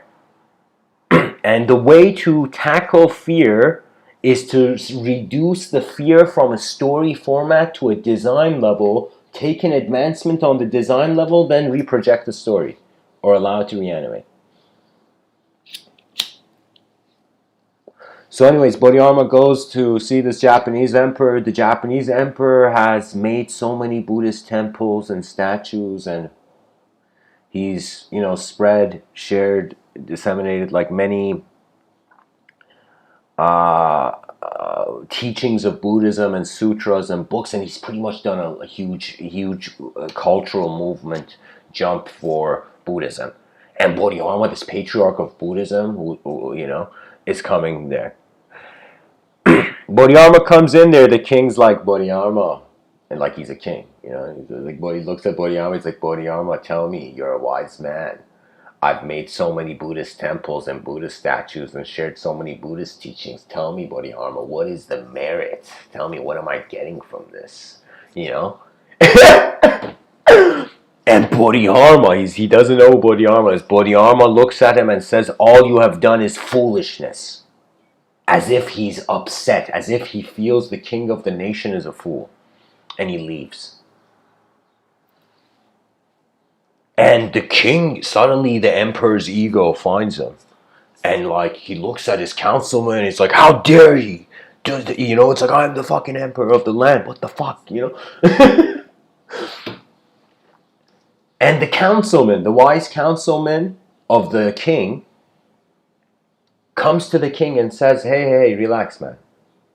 It's not that what you didn't have merit. It's just that the way you asked him was so blind, so ignorant, that's why it didn't have merit.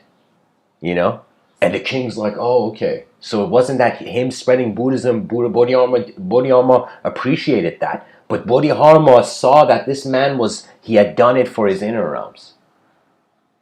He had done it for the fantasy of his eyes. But the whole task of reality is to step out of the inner fantasy and build the outer realm for the future generations, really. That means everybody is a brick for the future generation. Like building a brick for the building that is to be the future generations. Like I'm telling you, we're all like events. We're all like data, information, passing around, passing by, you know.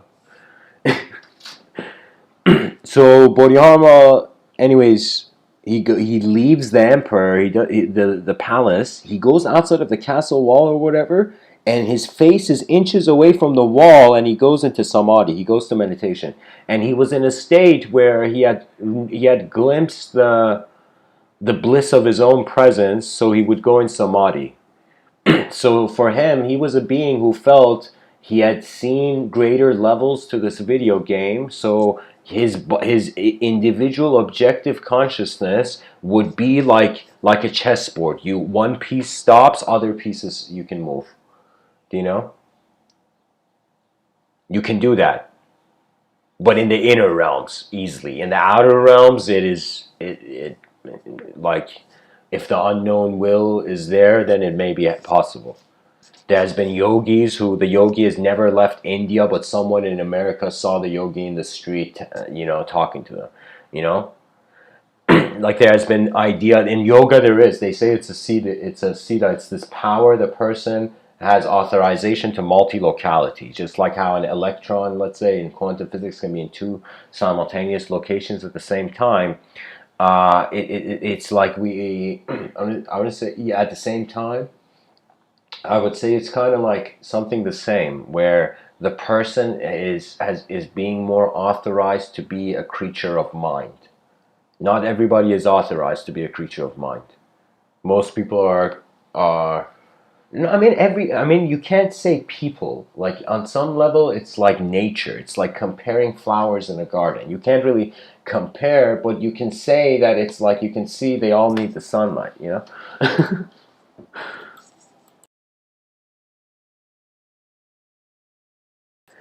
One foggy night, this man comes to Bodhidharma. This is the story, really. This man waits like a long time. Bodhidharma is in his samadhi. Bodhidharma eventually gets out of his samadhi, and it's a foggy night, and this guy just runs to Bodhidharma, and Bodhidharma I think his personality was grounded yet. I think Bodhidharma was walking as like like Bodhidharma was walking as ether while this guy was asking a question. But anyways, this guy asked Bodhidharma a question or something, and Bodhidharma doesn't notice him. You know, as if Bodhidharma he's somewhere else totally. And then the guy does something extreme. When I read this in the Zen book, it was like intense. The guy cuts his hand as a sign of loyalty. Like, holy shit, like, I don't know why. But the guy does this, and he looks at Bodhidharma, and he says, Bodhidharma, I'm loyal to you. You gotta help me. My mind is restless. Like, I can't sleep. I have an issue that is not from the physical, from the outer realms. It's an inner realm issue.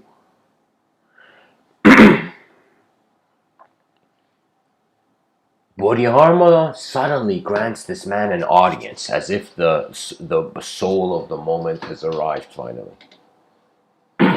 And he says, okay, tell me, what is this problem? And he says, my mind is restless, please pacify my mind.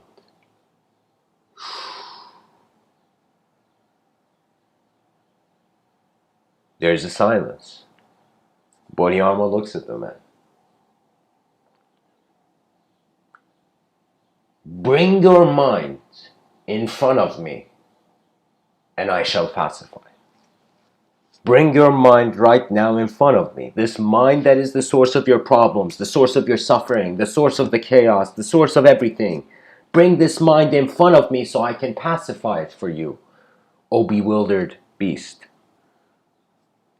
I'm being poetic here. Bodhidharma doesn't say that to the guy. Bodhidharma says, bring your mind in front of me and I will pacify it. And this guy, for the first time in his life, and this is a story from back in the day, which makes it even more phenomenal. For the first time in his life, he's like, oh my God, Bodhidharma is here. He's asking me for my mind. This mind that's that's restless and causing me suffering. Now's my chance. Where is it? Where's my mind? He's looking at his pockets. He's looking underneath his feet. He's looking everywhere. He suddenly looks at Bodhidharma and he says, I can't find it. Bodhidharma looks at him and says, there, your mind is pacified. Then the guy realizes the suffering never existed, but life did.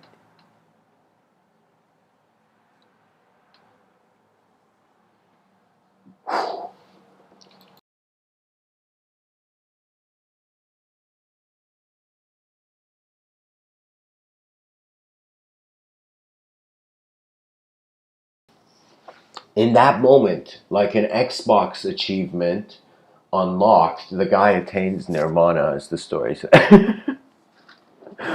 The guy unlocks an achievement. He notices that his attention is the source of the suffering. So how you move your attention is how suffering moves in your experience. Oh, did you not know? So you can say the concept of perfection and imperfection is coming back to the notion that we have to pilot our attention. Because really, if the world is moving the self, there's no concept of perfect or imperfect. Like, that's how I feel about my biological existence. It's like it's neither perfect or imperfect. It's just an occurrence. It's an event of nature. Do you know that it's like the world is moving? Has moved in this way so far. But when I think about the self and the world, we as individuals then have the idea of perfection in accordance to the spectrum of time we project. So it's very hard to think about perfection without the concept of time. That means perfection without time cannot be a concept. Or sorry, perfection in time cannot be a concept.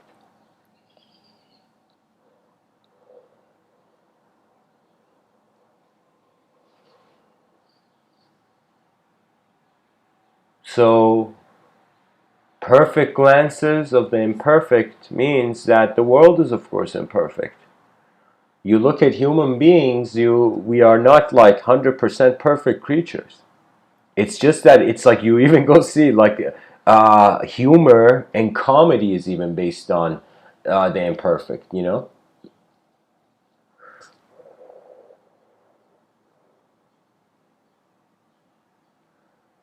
For me, there is something happening that is worth looking at your own eyes and also looking at that which is beyond your own eyes. It's like you're a survivor on an island. Find whatever tool, archetypal design, or whatever you can find in the island that helps you, but realize fundamentally the unknown is more than the known. So if your perfection is an unknown state, you might suddenly notice everything you do is perfect. But if your perfection is based on a known condition, it will leave you. It's like Sri Ramana Maharshi telling Papaji when Papaji was young on a mountain, like when he was Papaji was a disciple of Sri Ramana Maharshi in the Vedic Advaita tradition, and Sri Ramana Maharshi sees Papaji dancing, this yogi in this mystical mountain in India dancing, and Sri Ramana Maharshi is this, of course, older enlightened yogi, and he goes to him and he's like, "Hey kid, what are you doing?" And Papaji's like, "I'm dancing with God. Krishna, God sometimes comes to me and I dance with Krishna." And then the old man, Sri Ramana Maharshi, I should say, the pillar of wisdom of that moment, he looks at Papaji and says, "A God that comes and goes is not the real God." And Papaji If you go and see who Papaji was this guy in the military who was smart. He wore a military clothing and he went to different ashrams of enlightened people in his youth and he shouted at enlightened masters and he's like, give me enlightenment, show me God right now. Show me God right now, and I will become your servant for a lifetime. If you can't show me God, don't waste my time. And there were disciples in those temples who had been there for years, and they're like, buddy, we've been here for years. You're just commanding this guy to show you God? And the guy said, and Papaji was like, show me God, or you don't know what the fuck you're talking about. You know? Excuse my language. I shouldn't be so brute. But anyways, what happens is Papaji goes and eventually it's Sri Ramana Maharshi that makes him realize it's not something to see. It's something that is.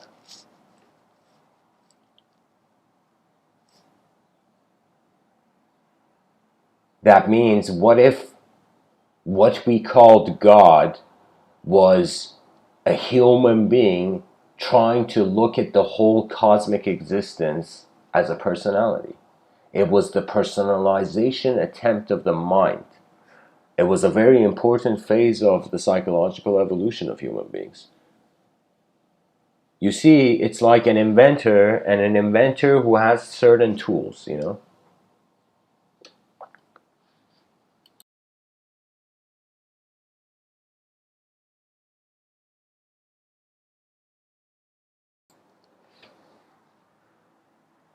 You know, and you can totally see like, you guys, look at the wallpaper. You see that giant insect legs? That's not human.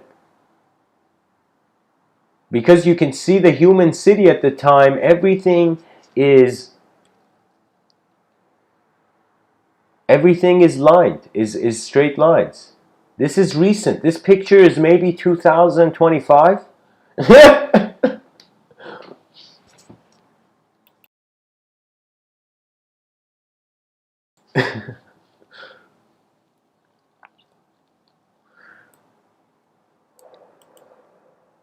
I mean, honestly, guys, it's weird. It's like we wake up every day with an impression of ourselves. Just like you see someone, you get an impression of them, and the next time you see them, you get a different impression of them. Similarly, it's like every day you wake up, you get an impression of yourself, but then you wake up tomorrow and you get a different impression of yourself. And so it's kind of like the concept that we think is being stable, this concept of self, it's like me blowing the candles every birthday, but in actuality, the biology, the cells of the body, like in 10 years, you have a totally different cellular body.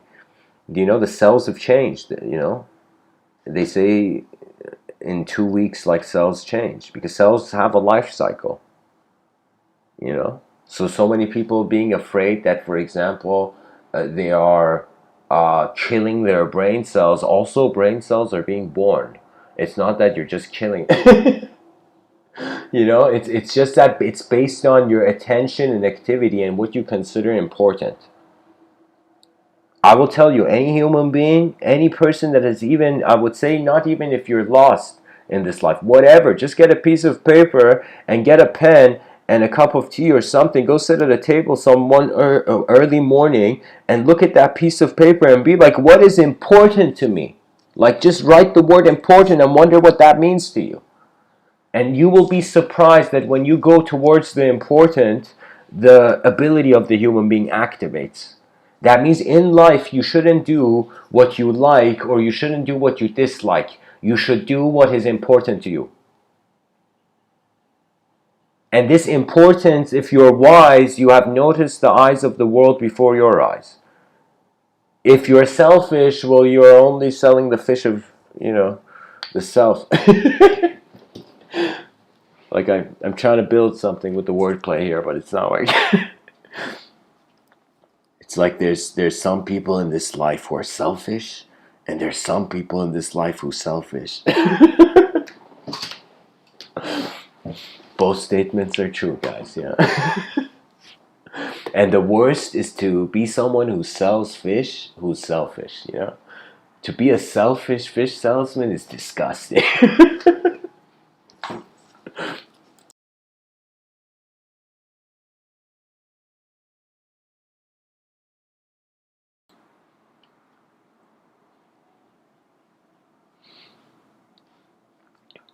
I'm telling you, that inner realms, they could handle geometrical design better than stories.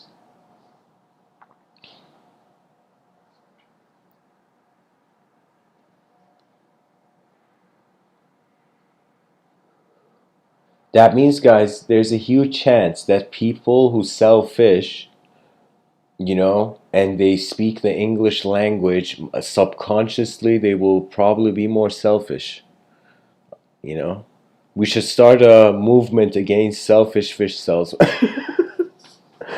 Selfish people sell. Okay, the jokes, I think that. But anyways, guys, design is very crucial. I can't tell you like how much of knowledge for me was first like a picture I wanted to see, then it became a design that had various potentials of its own movement. Because for me, the paper, the paper was like a piece of paper is really like how the inner realms appear. Like if you just like the relationship a pen has with the ink has with the empty page, I would say attention has with the inner realms. Attention is like the pen. When the attention goes on a form, on an the sensory perception is like ink, okay, and the attention is the pen, and the awareness where it's all happening is the empty page.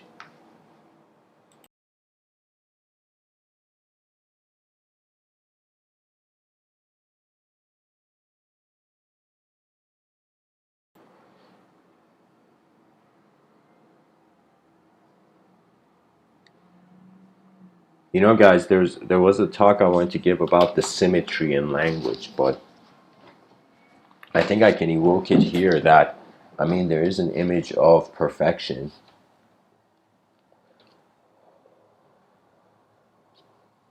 There was someone who I had the chance of speaking to years ago, um, and she was incredibly beautiful. Um, but there was something strange about this girl, that she was beautiful, but in her inner realms, she was ugly to herself. So she didn't understand the value of her own beauty. It's like having a Ferrari, but like, you know, um, sitting in it. And what I mean by this was that it was as if she didn't see her better self. Do you see what I mean? That means it's like, it's not even with beauty. It's like you being a violinist and you don't play the violin. You have the beautiful potential. You have the beauty of the skill. Beauty isn't just a physical idea, guys. Beauty also has to do with the disposition of the mind. So I would say, like, it's like we look at a sunset and say, oh, that's beautiful. It's a scenery. It's a beauty is a response to scenery, you know? But I'm trying to say this idea that it was as if, um, someone not knowing their ability will not express their ability. You know what that means? That means an old lady, imagine you're a jacked bodybuilder, okay, and an old lady is carrying these heavy bags, and you see this old lady struggling, but she is too polite not to ask, and you just watch. You're this jacked bodybuilder, like you move dumbbells, bigger than a car's engine. Popeye's like your personal instructor. But I'm telling you, it's like if you have that ability, you have that potential, but you don't use it, it's as if the value of it has been meaningless. And there's a concept about beauty that it must be expressed. It's not just emotional expression. I mean, emotion is very vague. People can have incredibly. When I think about an emotion, when I see an emotional person, I see that's a person that is experiencing multiple versions of themselves simultaneously, and they are comparing it, and that's how the emotions are arising. So I would say emotion is a fragmented inner realm. When your inner realm cracks, breaks, fragments, or separates, your emotions arise, believe it or not. Because oneness can't have a body of emotion. Oneness or space. So right now we are like oscillating between space and matter, and we're thinking we're being something. And that girl that was incredibly beautiful, but she didn't realize her own beauty, was a situation where it was as if she was identifying with space or matter. She was trying to, she thought she had to choose one side of the coin. Let me tell you, you know what surpasses physical beauty? Physical action. This was something that it was phenomenal for me, that there were some people who they had, of course they were physically very beautiful, but it was as if like the person had a beautiful mind. Do you know? And the beauty of the intellect is that it surpasses the storification of the individual. This is why education, right now, it's being dishonored. The way the educational system is designed right now, it's like education is being bullied by the economical and entertainment sector. That means we are not treating education like our military. But if we did, if we had the most advanced educational reform, like a global renaissance, what if we just realized we're 8 billion creatures in the middle of nowhere, excuse my language, but who gives a shit about you, who you think you are? We are in the same world. It's now time to us to notice the giant on which its shoulder we're building a civilization. You see what I mean? Then you all the individual. Let me tell you, if you live in the inner realms too much, do you know what happens psychologically? Now, excuse me for saying this is not something I don't speak usually this discreetly, but you know what happens when you get locked too much in the inner realm? There arises the lack of exploration, a sort of subconscious acceptance of defeat. Then the scavenging mind arises. And then there's a dissension into the perversions, and you can even say irrational fetishism because of the emotion. So I'm telling you, the inner realms are like their room. They're like a vehicle. Okay, the way I'm speaking about the mind, I'm speaking about it like, okay, it's a technology. Okay, Tony Stark doesn't have to live 24 hours in the Iron Man suit. If Tony Stark lives in the Iron Man suit 24 hours, he's going to forget who Tony Stark is. Do you see what I mean? So if you're just a creature that is defined, then something like that, you know? So what I'm trying to tell you is that it's just the expectation that doesn't get fulfilled that becomes an authorization for the person to allow their own dissension. You see, because it's all about focus points. It's all about, like, for a second, forget personality and just look at human beings. Imagine you're an alien that hasn't understood sound yet. So imagine an alien is observing the human species, but the alien doesn't hear any of our language. It just sees our mouth moving. It doesn't hear any noise, imagine. Do you know? So that alien would just define us based on where our attention goes. But that alien would be shocked, that it would be like, what's going on? This creature's mouth opened and closed, and this other creature's mouth opened and closed. Suddenly their behavioral patterns shifted. So technically, if you were an alien looking at the human being, we are so far away from a rational civilization as long as there's emotions. As long as there is emotions, good luck for the secular-minded to just build a civilization built based on rational principles. People need the unknown because they need adventure to feel that there's more to life. That adventure comes from the first people thinking nowadays they got to be more complex. But believe it or not, Leonardo da Vinci would say simplicity is the most ultimate sophistication. You understand the secret of simplicity, then the complex becomes your ally. You don't understand, you don't befriend simplicity, then complexity will become an enemy.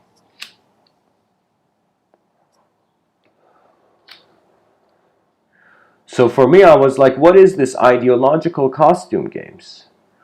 And what do we do with all these ideological release and pressure points that we find in this pattern of history that we're finding ourselves in. So what is the way out? Here's the solution to all. This is what I feel is pretty. I'm going to share a story with you where the moral of the story is what I feel an algorithm for the descended psyche. The psyche that has descended into the animalistic levels. What does that mean? That means what separates a man from an animal, from other species, is that we are conscious of our mortality. Do you know? We are aware that the game ends, so we can reevaluate constantly in parallel modalities behind our eyes. But other species, they can't do that. Or we don't know if they can. Most likely nature is their imagination. We separated from nature, so now we feel our imagination is something unique, but the attributeless nature of man is never separate from nature. So physically, we stepped out of the jungle, but the mind is so natural we never could, poetically speaking.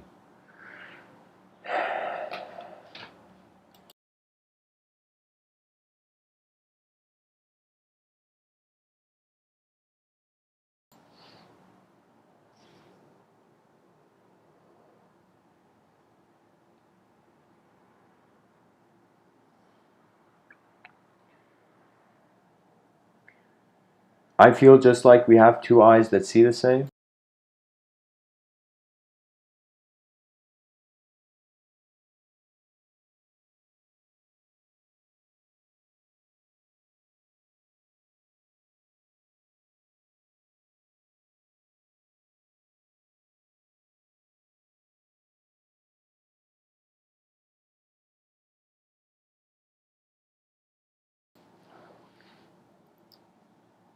The unknown and the known are like two eyes where the soul is witnessing itself.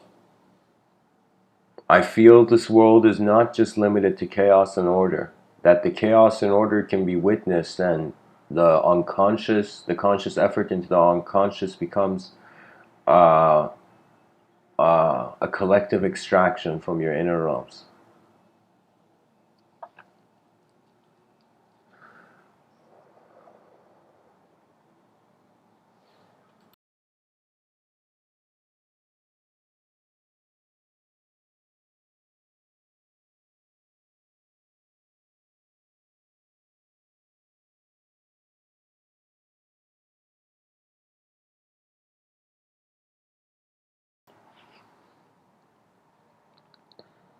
You know, there is something that modern psychology hasn't done yet.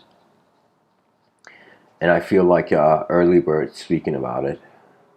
But what it is that right now, psychology is really based on the relationship of a changing form in in space and in regards to a linear time. That means honestly, I on some level it makes perfect sense to wear a clock watch when you're an individual.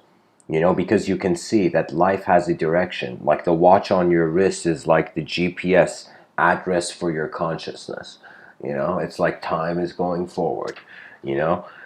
So there's a component of time to the psychology. That means you are comparing your past to who you want to be in the future, or who you are going to be in the future to who you were in the past. So many ways the mind can dance between its own classifications. But this creature entity move in time and space. This psych this psychology, the psyche I have reduced it to self and world. Now, if the more you go back in history, the more the world was moving us, and there wasn't even the self. And the more we go forward in time, the self seems to be moving the world. So language is a way where the self has moved the world. You can say art is another way. Everything that the human being does is like creating a different dimension of the world. You know? Like think about it. Like this artwork right now, it's fascinating. Some human being on the planet drew this. Some person in their inner realms fathomed an idea to this degree, and maybe the idea wasn't there right away, but they managed to extract it. So for me, artists, I have an incredible respect for them because they are like great pilots from landing the visions from their inner realms into more of a physical and real dimension.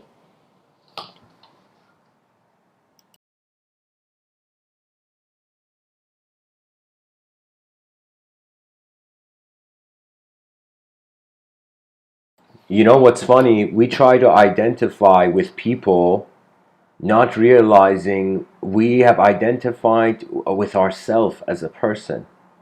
Do you know? Like, but the experiencer is not the idea. The experiencer surpasses. The experiencer is like a bigger layer of the onion, and existence is like the inner layer. So I wouldn't be surprised if, like, I had this chaotic theory, guys. I'm going to share it here for archival reasons. I feel it's okay to share, but it was one of the most chaotic theories I had on what could actually be going on. And I thought that we are on an empty planet, on an empty rock, and there are these spheres of light moving on the planet, which we are inside those simulations. There was this, I had this sort of vision once, like this sort of idea, and it was a very chaotic idea because it renders the soul void. That's the issue with the simulation. Any personality you've attributed to your soul, whether you think it's like, some people feel they're galactic, some people feel they're archaic, some people identify with their metaphysical experience as if it's their past life, some people identify as if it's their future life, you know. So you see what I mean?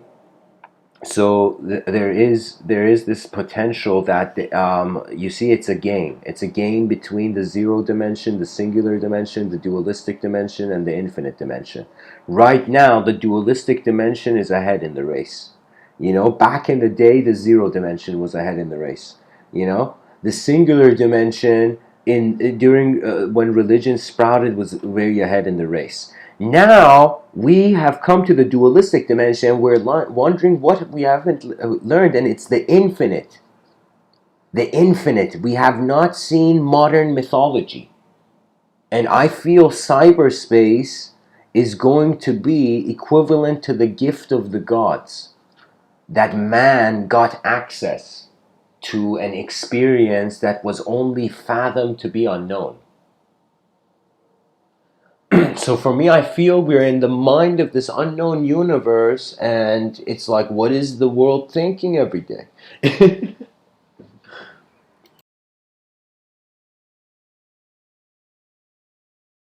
It's like the same time the cosmos, you're considering the cosmos as a thought. It's as if the cosmos is considering you as a thought.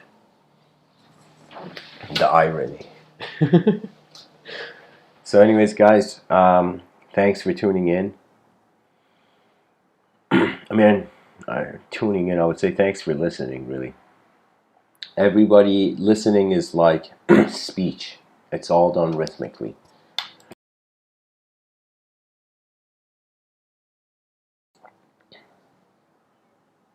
I had this theory that just like we are in empty space, fish are underneath water, and the ocean can appear to the fish as empty space, but it doesn't mean it's empty. Okay? So I was thinking that if a fish in that can't see the water is like air, suddenly goes in a current, can have no fathomable explanation of it. And sometimes I feel that what we feel is empty space is actually like an unknown ocean, where sometimes what we consider metaphysical or abstract is like these fish falling into these intelligent rhythms, these intelligent currents of the moment. You see what I mean? So I feel like, right, sometimes when I give these talks, I feel I'm just like a surfer catching the rhythm. But it's not a rhythm of language, and it's not a image of image expectation.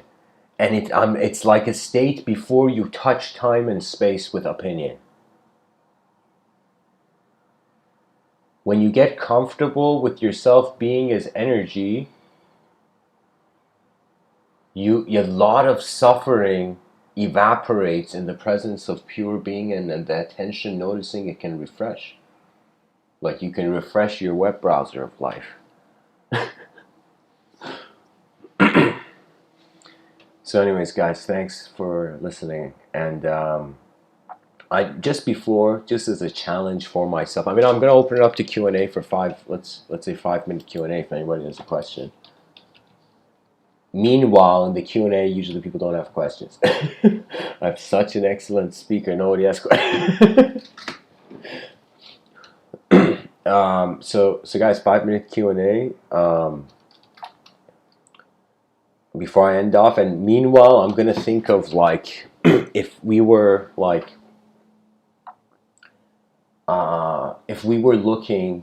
beside this girl looking at civilization, how would we assist it?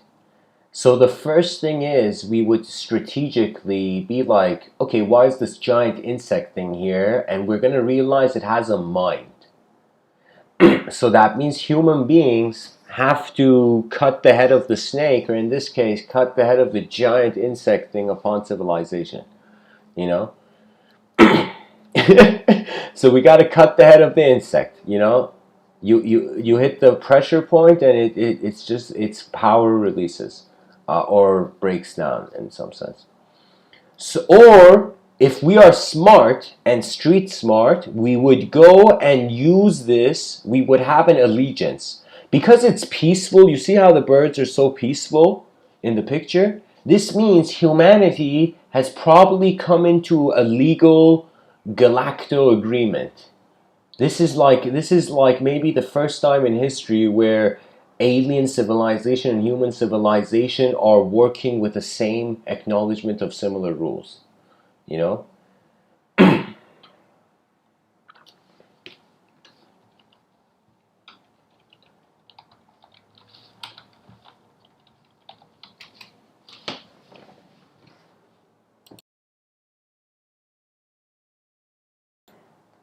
So yeah, guys, I don't know. Maybe guys, imagine.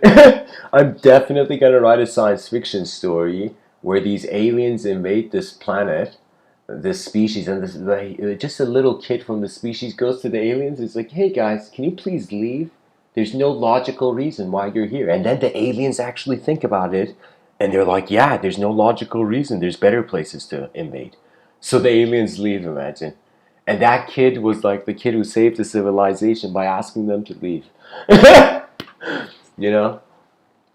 Imagine, just imagine a world where all the people. Anyways, guys, thanks for tuning in. I hope this episode was helpful. Blessings.